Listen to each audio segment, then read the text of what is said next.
Hey, what's up, everybody? Gonna do this is Artist of the Month, man. And I was gonna do a classic rock reaction. It's I guess half. John Paul Jones is the Artist of the Month, and we're gonna be doing 4 live videos from his solo career. And those 4 videos includes John Paul Jones Guitar Wars, Tidal, followed by Going to California, John Paul Jones and Paul Gilbert, followed by John Paul Jones doing Nobody's Fault But Mine, and then finally, No Quarter live in 1999. So man, before I pop this off, I just want to give a shout out and a thanks to Jeffrey Davis. Thanks very much, man. I appreciate the recommendation. So let's hit this up, man. John Paul Jones, live stuff. And what I think I'll do here, we'll do it back to back. So it's a decent, yeah, man, these songs are long, some of them. 16, so yeah, 25 minutes in total. And then I just want to go into the comment section and read what they've got to say about these songs, especially the No Quarter and the Nobody's Fault But Mine one. The one that I'm most probably interested in is Nobody's Fault But Mine. So we'll see what the fans have to say hearing this covered by Jones without Zeppelin. All right. Artist of the Month, John Paul Jones. Starting with Tidal, Guitar Wars. Let's get it.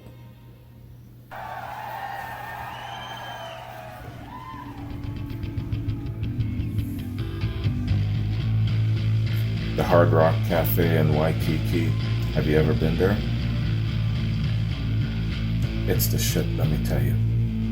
I saw Trooper perform there.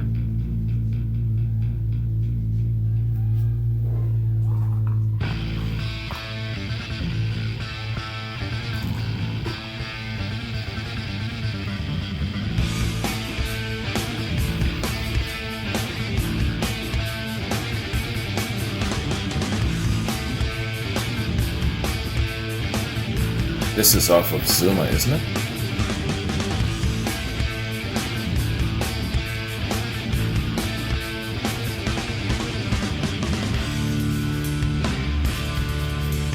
John Paul Jones smiling.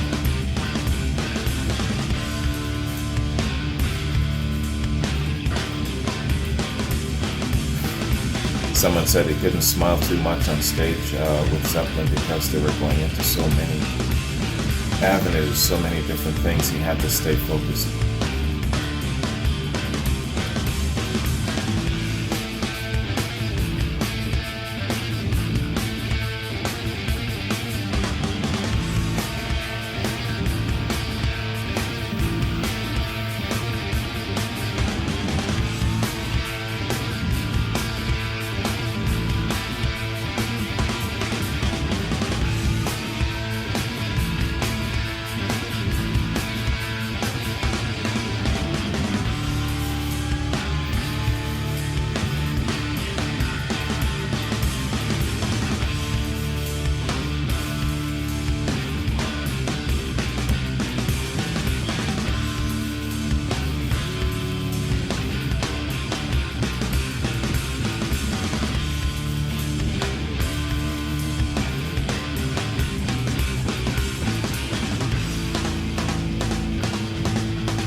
So pretty much, you can play anything with strings.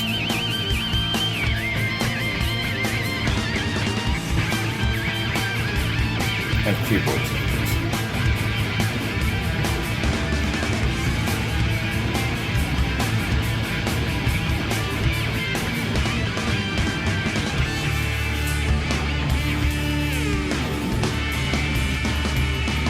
That's great, man.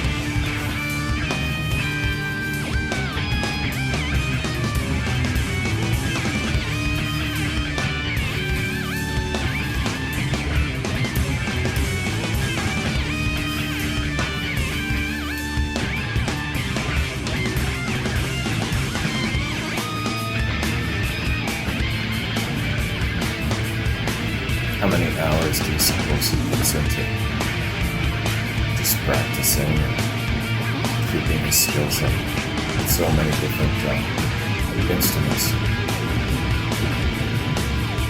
Yeah.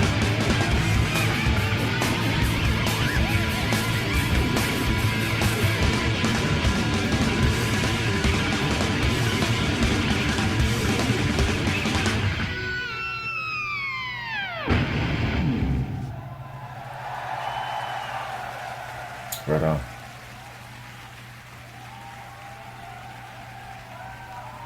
I don't know who the guys are with him. Okay, this is Paul Gilbert.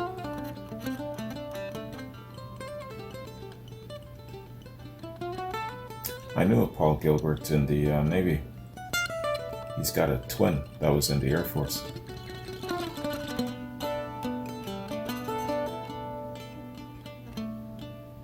They shared a girlfriend. She didn't know.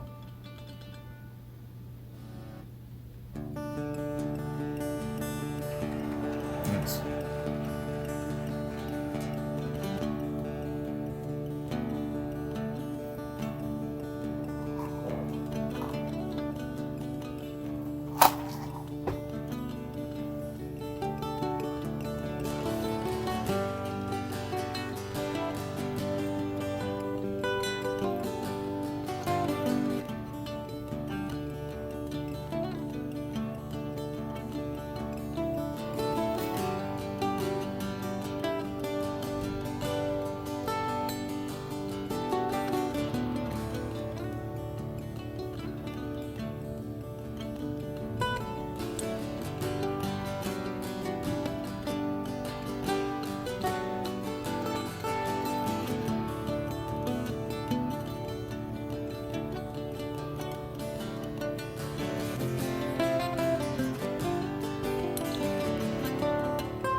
My hands are too big. I would never be able to play that thing.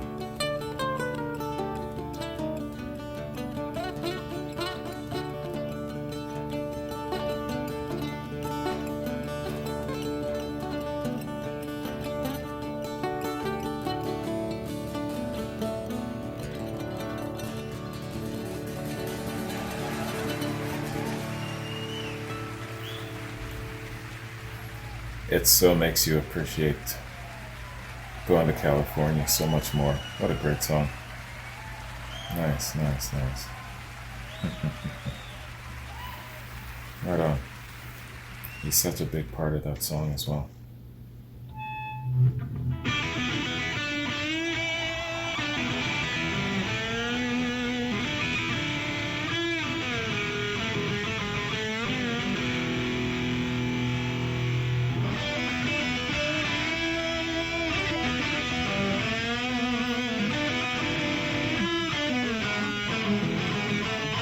Paul Gilbert again, isn't it?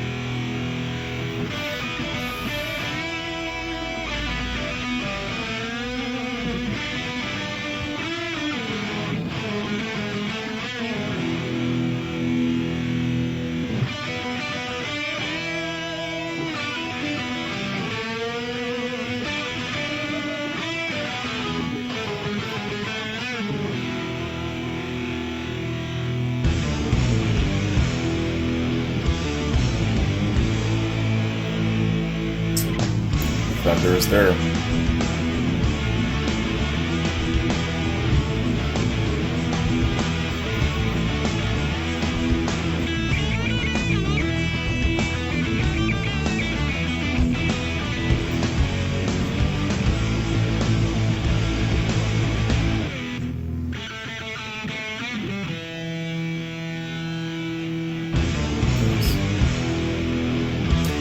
The crowd can sing it, you know.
Willie Johnson. He's got to be proud.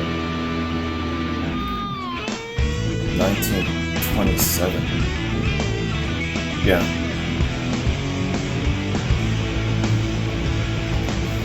When I played this for my pops, man, he was just so...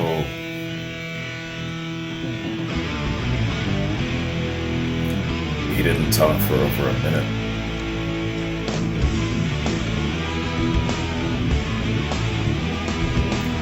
But I did a back-to-back. It's shocking.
This is a great guitar work.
Is that a heartbreaker?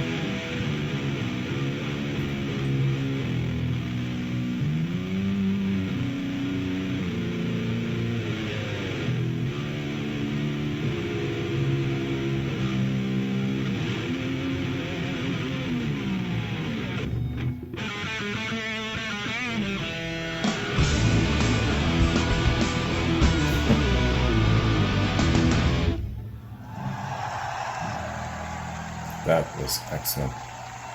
Damn, dude. Fantastic.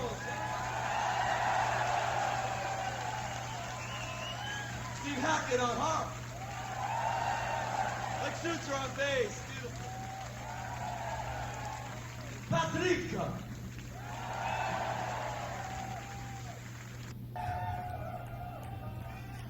Right on. That was excellent.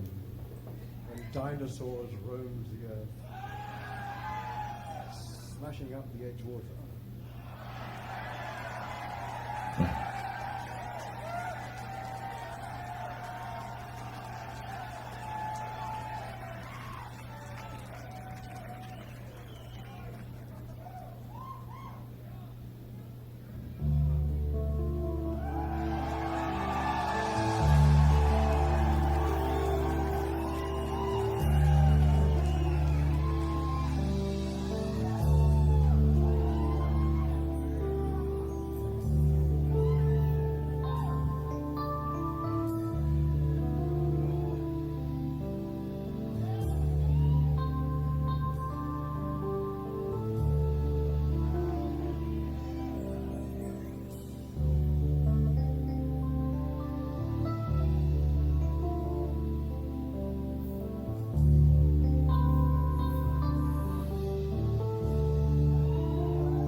This was in Seattle in '99.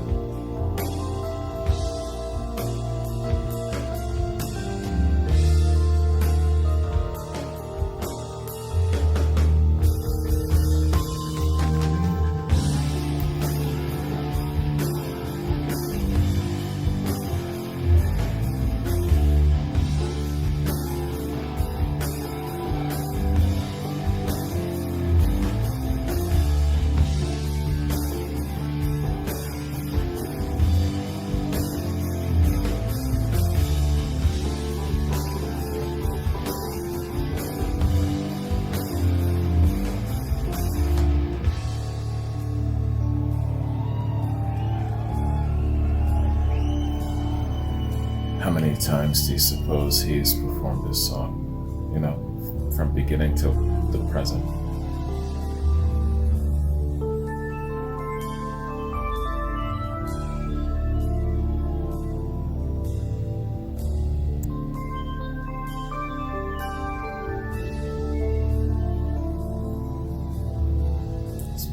Plant's vocal part.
solo.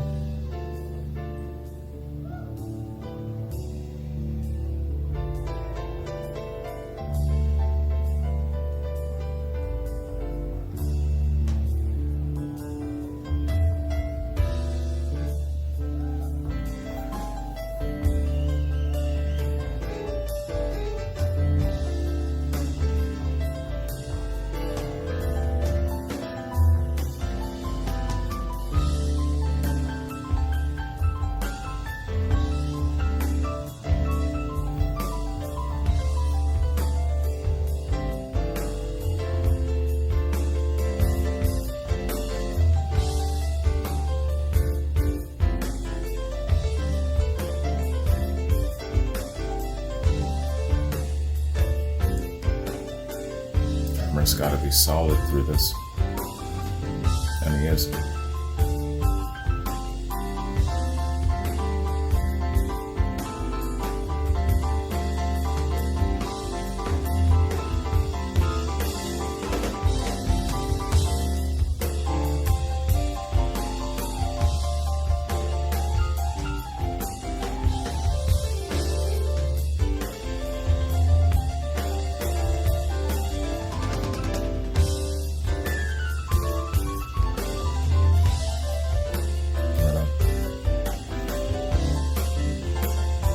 Good time.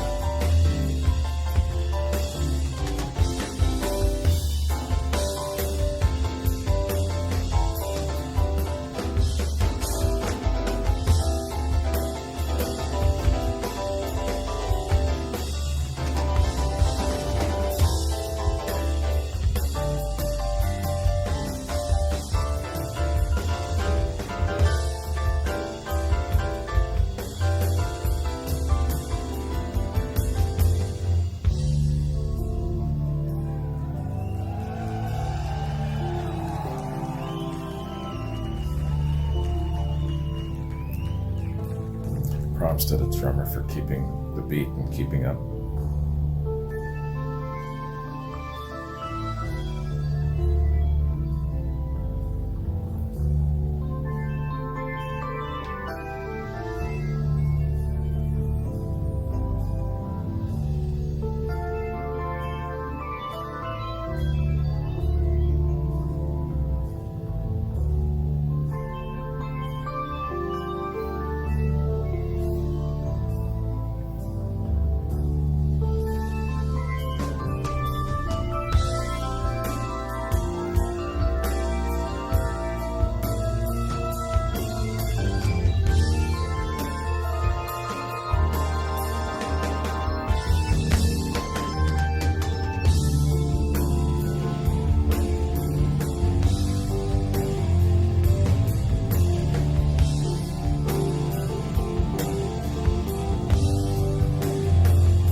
Excellent.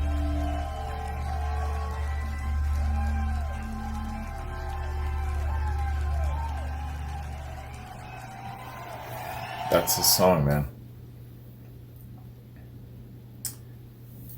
That would probably be his largest footprint off the top of my head. Fantastic.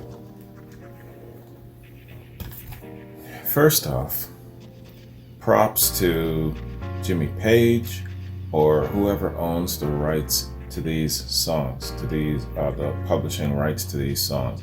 They could easily have said, nope, Jonesy, you cannot use it in a solo capacity at all, because I've seen that happen. Despite the fact that you are so instrumental in producing it and it's part of your growing up, it's part of all of that sort of thing, no, you can't use it. So props to whoever the publishing rights holder is. that allowed it, fantastic for that, because like I said, the industry can really be very unkind and selfish, and but at times like these, it's great because we can enjoy Jonesy doing his solo thing and using the material. So kudos to whoever the rights holder is. All right, man, I'm anxious. I'm immediately going to go to the comment section for Nobody's Fault But Mine. That was the shit. That was the standout performance in this quad here for sure for me. This performance is a dream come true. Awesome. Yeah, man, I'm still going back. Whenever I hear this song, it takes me back to my pops when I did the Blind Willie version first. Imagine that shit, 1927, scratchy vinyl. And then I introduced the Led Zeppelin version, and he sat there, man, and his big bushy eyebrows just shot to the sky, and he didn't say anything. Old man Rufus was doing enough talking for everybody in that room. Dude wouldn't shut the hell up, man. But, that was his way of being shocked, because they're both the same, coming up from a certain time and, listening to the same music, having the same collection and all of that sort of thing. But yeah, man, my pop was shocked to silence for over a minute. And then he's like, yo, man, these kids are really, really doing some great works here in making sure that the old boys don't die. He talks that way about some of the old great blues and soul performers, basically, who've created great pieces of work, but didn't live long enough to enjoy it, you know what I mean? Didn't get recognition until they were long gone, that sort of thing. So he gives a lot of props to Zeppelin and Clapton and the likes of these great rock artists that came along and shed some light on the old soul boys, right? Anything by the mighty Led Zeppelin is perfect to hear on a night after being at work with COVID patients all over the place. Damn, no shit, man, I hear you. Shout out to you, brother. You're doing a great service. Jonesy is so Led Zeppelin. Everyone talks Jimmy and Robert. Jonesy is the man. Epic song.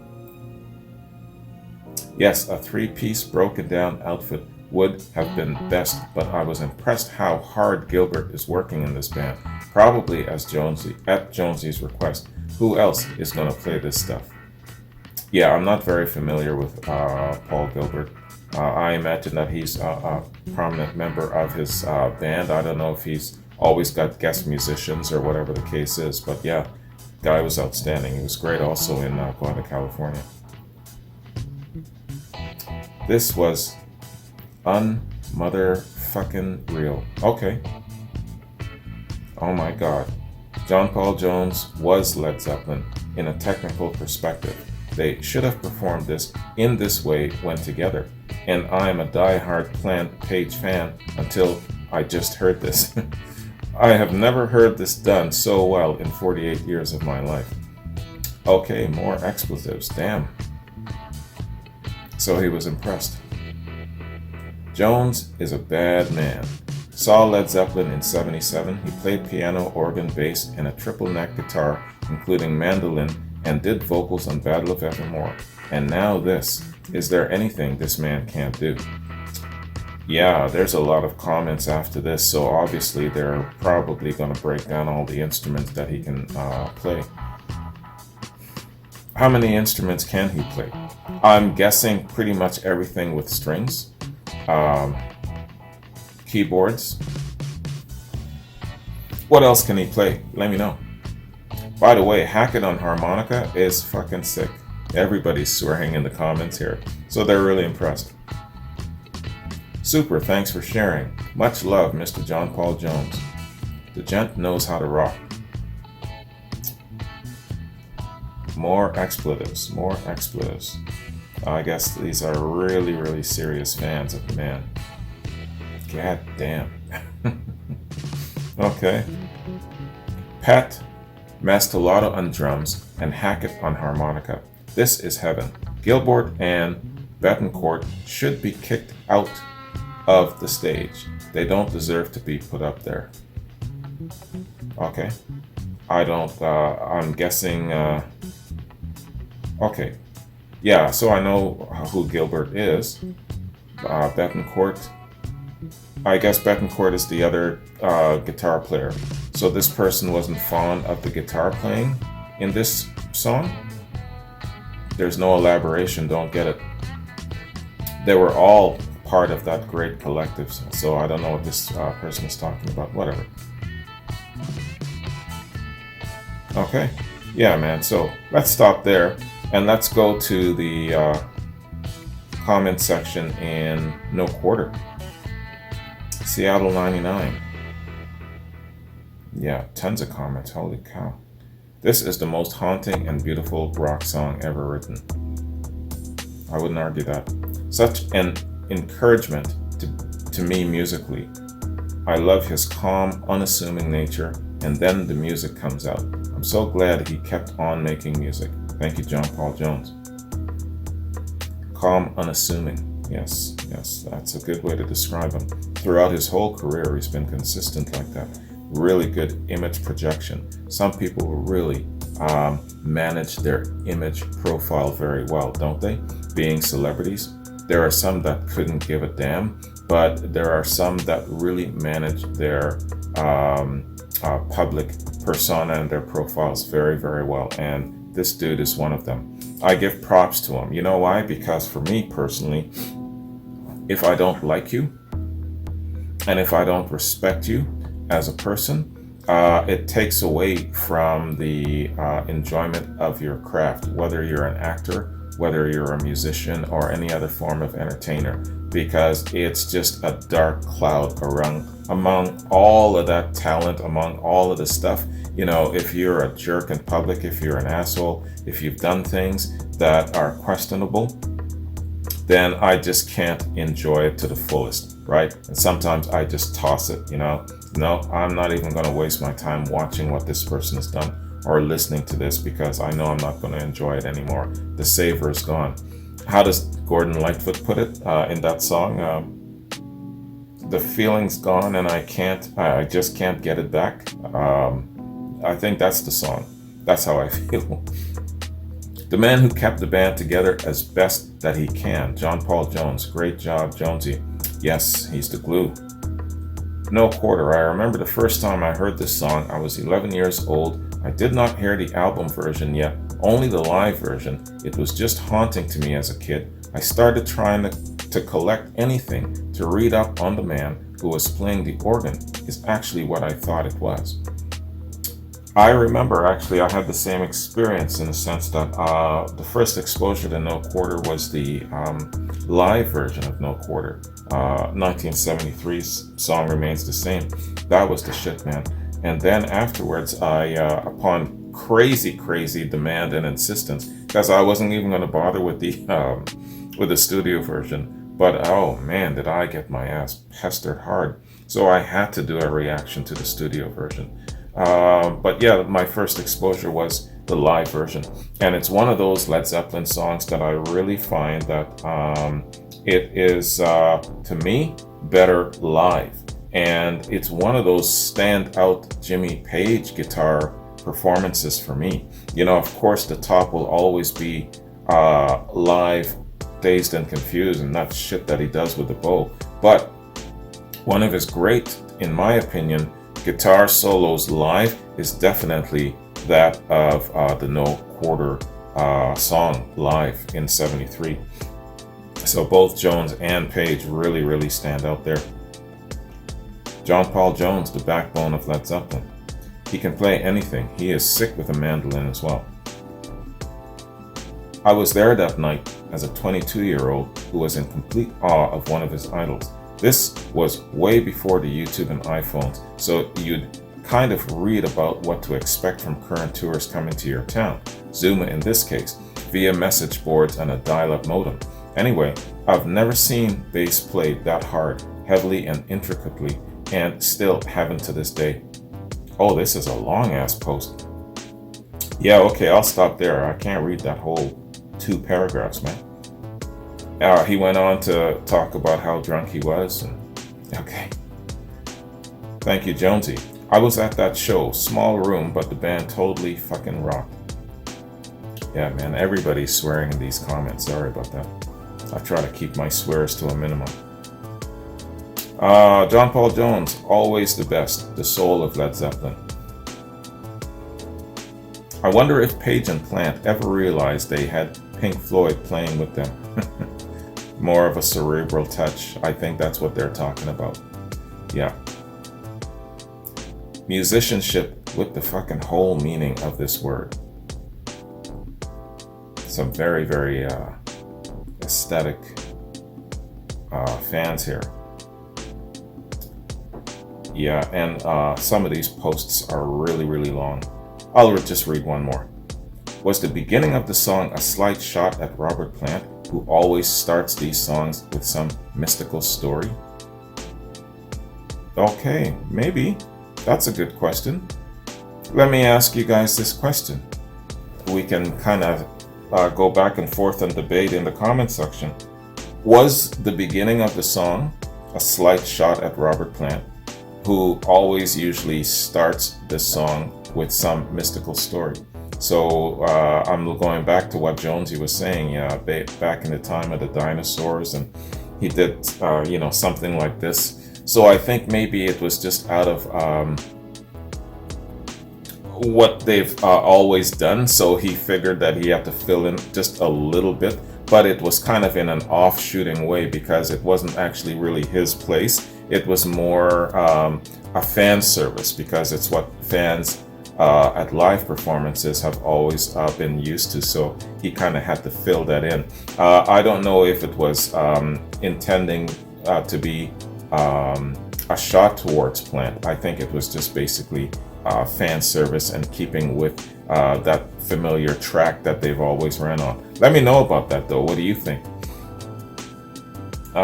Because I feel that Jonesy is one of those kind of people that would just kind of take a shot at you and then he's done.